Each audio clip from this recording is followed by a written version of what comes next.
Hi everybody and welcome to Cut the Kibble. I'm Paula and this is Miss Bella. She's my 11-year-old Bichon and she's just loving being in this sling and I'm loving her in it so I can work. Today I'm going to do a really quick recipe. I did bone broth the other day. You could look it up on my playlist. But the organic bones that I got had meat on it. So I'm going to be using that leftover meat to make a recipe. So let me show you. Oops, let me see how I could show you here. There you go. Here's the meat that's left over. And then I have my beef hearts and beef liver. And what I did, I have to say, I have to take back what I've said about a scale. Having a scale, where is my scale? I don't know where my scale went. Oh, here it is. Having a scale really helps, a food scale. What I did is I measured how much meat I had, and I wrote it down, and I had 4.5 ounces of meat. So then I figured out how much more beef heart to put in. Actually, I didn't do that. I did the meat and then the rest was eggs for those two proteins. And basically one egg, this is an average now because all eggs are different sizes, one egg is 2 ounces. So I got around 10 or 11 ounces of eggs with the 4.5 ounces of beef to get 1 pound of beef, or 1 pound of protein, I should say, because as you know, I do a teaspoon of protein with the calcium. So I need to get that protein measurement right so I know how much of this to put in. So you can measure your eggs. I cracked them and I measured it that way, but they were basically 2 ounces each egg. It depends on the size of it.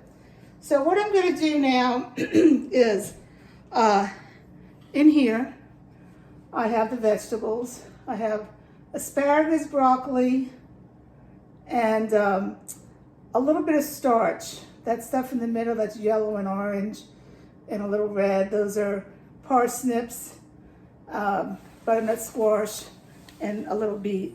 Just a little bit of starch. I'm going to put all this, you can't see. Let's move this. Put this in my food processor. Okay. I let this sit out. It was frozen. I was talking to my daughter for like an hour and I let it sit out. And I had to microwave it just a tad bit because I want to stop my day here. It's now 5 o'clock and I'm normally not cooking this time. So with that, I have a little less than half a cup today. I guess I didn't measure it right. The blueberries, you know I put blueberries in everything. And I also, in everything, I put sardines. These sardines I bought on Amazon when it was mid-March and I wasn't shopping because of the uncertainty of COVID, and I was really scared then. I mean, not that I'm not scared now, but I said, what the heck, I'll get it on Amazon. And I'm only going to use a half a can. Oh boy, she's going to smell these sardines now. A half a can of sardines. These are soaked in water. Please don't get the ones in soybean oil or even the ones in olive oil. Don't get those. Put your own olive oil in. You know where that olive oil is sourced. Okay. Stinky Winky, I'm going to have to clean my hands. Uh-oh. Okay. I got some soap in the sink there.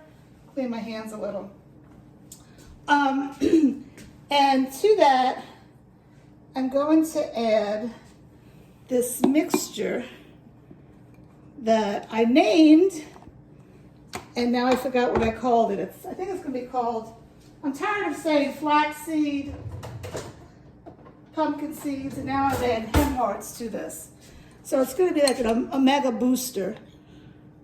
And I just mixed it all together, a little bit of each. And I'm gonna put 1 teaspoon, a generous teaspoon, in here. All right. And then I'm gonna add my Animal Essentials Seaweed Calcium. Okay, and 1 teaspoon. All right. You need to add a calcium to a homemade diet. I don't do eggs. This has the magnesium in it. You need a combination of calcium and magnesium so you balance out the phosphorus levels in the dog. And I'm going to just add some water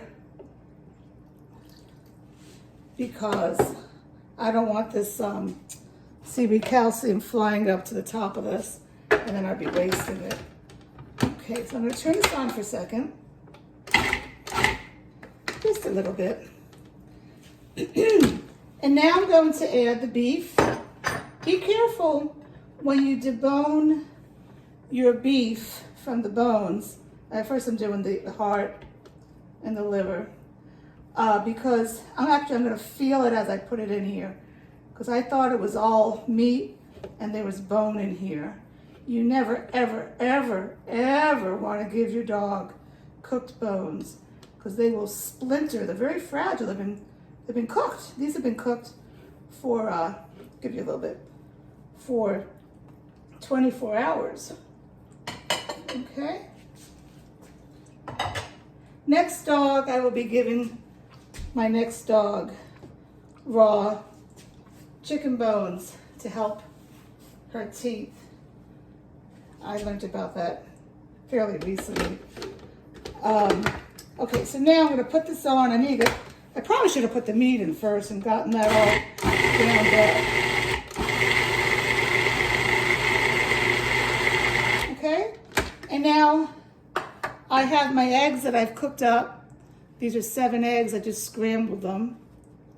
And Bella loves eggs. Let's get her back here. She loves her egg. Now she's getting spoiled because she knows that she's going to be fed something when I do a video. But I'm telling you, I just pull out the tripod. I may not even have any food out, and she has to be in the picture. She's mommy's sous chef. That's what she is. So now, this is done. I'm just going to mix it up. And I'll probably get at least, how many meals out of this? Maybe I'll get 10 meals out of it. I don't know. This has a nice little top here. I'm going to go ahead and get my water. And this is good to go. Now look how quick that was. 8 minutes and 27 seconds.